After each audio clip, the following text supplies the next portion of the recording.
Come along and explore Portugal's vibrant cities, unique wine regions, and breathtaking coastline with us. We absolutely loved our time in Porto. This beautiful riverside city sits atop the Douro River and has an old world charm that is unlike any place we have visited before.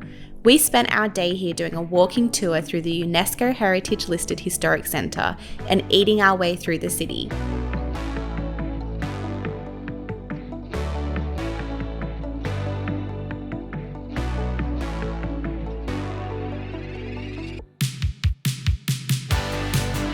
A special mention to the infamous and delicious hot dog from Gazella, which we highly recommend.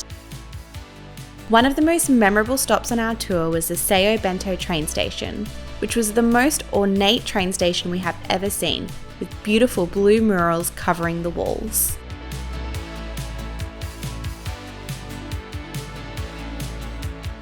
We're just on a 15-minute break in the middle of our free walking tour. On the edge of Porto here, so on the other side of this bridge it's Gaia, which is a different city. This side's Porto. Down on the edge along the water, we're probably going to do it this afternoon, but it's where all the port barrel wine houses are, and do some wine tours underneath through the caves.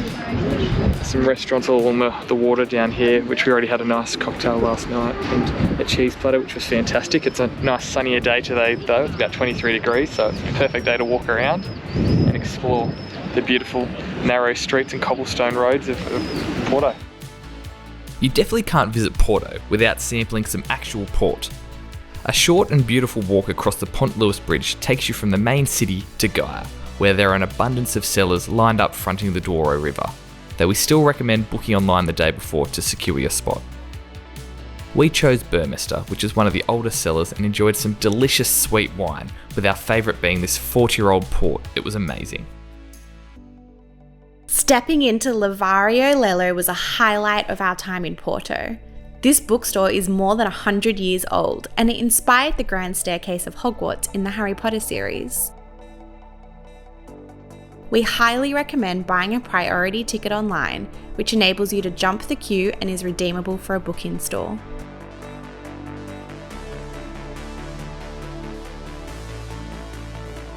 With ambitions to see all of the major wine regions across the world, we were so excited to take a day trip to the unique Douro Valley Wine region. This full-day tour with eFun Tours picked us up in Porto and took us to the best viewpoints and to great small family-owned wineries. The beautiful landscapes are honestly indescribable, with the green vineyards cut into the steep hillside sitting right upon the bright blue Douro River. It was truly unique and unlike any other wine region we've seen. So we just got dropped off after our wine tour. We were a bit hesitant to book it at the start because we've got a couple of other wine tours coming up, but we're so glad that we did. If you're tossing up and you've got an extra day in Porto, definitely go and do it, it's worth exploring. We hopped on a train from Porto to spend the day in the famous university town of Coimbra. Walking up the steep stairs from the train station, we built up an appetite, and as we've quickly fallen in love with the Portuguese pork sandwich, known as a bifana, we googled the nearest restaurant and relaxed while sharing a couple of bifanas and a beer. After a quick and enjoyable lunch, we ventured into the historic centre of Coimbra, which is such a charming area with narrow streets and pastel-coloured medieval buildings. We spent a little bit over an hour strolling through these streets and visiting the cathedral before heading back to the train station. We're in one of the oldest universities in the world. It's from the 10th century, and before that it was a palace, and it just has the most beautiful library I've ever seen in my entire life. It's called the Joaniana Library. Very baroque, very lavish, gorgeous. The main reason we visited Coimbra was to see the university's beautiful Biblioteca Joanina. Built in 1717, the Biblioteca Joanina is regularly considered the most beautiful library in the world.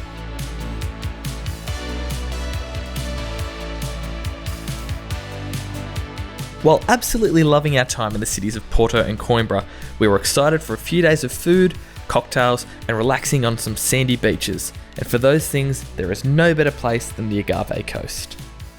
Located in the southernmost region of Portugal and world-renowned for its natural beauty, with stunning beaches, rugged cliffs, and charming coastal towns, we're ready to explore everything the Algarve had to offer.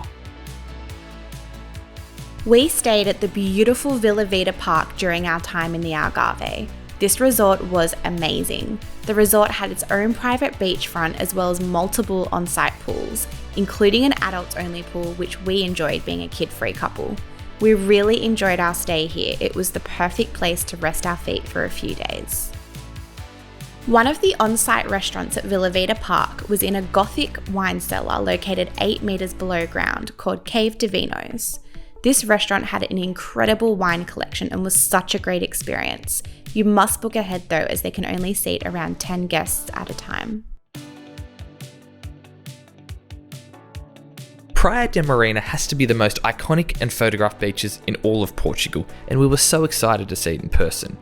Knowing how crowded it was going to get, we got there early at 9 AM and took a reasonably well-trodden walking track to the best viewpoint. With golden sand, turquoise waters, all sitting steeply below the yellow limestone cliffs and rock formations, you can certainly appreciate why it is ranked as one of the top 10 beaches in Europe. It feels like it's midday, it's so hot, sunny and warm, but it's probably orders about 9:30 in the morning, so it's not super crowded yet. We're going to go walk over to that headland over there, and I think there's a love heart structure. I'm not sure if it's still there, but if it is, we'll definitely be showing you. A short 5-minute stroll with thongs on, not proper shoes as well, even though they said you should wear proper shoes, but certainly worth taking the well-trodden trail to come to the viewpoint on the other side of the beach and on the side of the rocks formation. So incredible. During our stay in the Algarve, we hopped in the car and took a day trip to Lagos. Lagos is one of the most visited cities in the Algarve and Portugal and is well known for its summer nightlife and party tourism. This city has been in existence for more than 2,000 years, and we really loved walking through its winding alleyways. During our day trip here, we also enjoyed a dip at the Estudantes beach, which sits just in front of Lagos City. We loved everything about our time in Portugal. The unique wine regions of the Douro Valley, the history, beauty and amazing food we enjoyed in Porto, topped off by the sun-drenched and sparkling blue waters of the Algarve coast. This country has to be on every traveller's bucket list.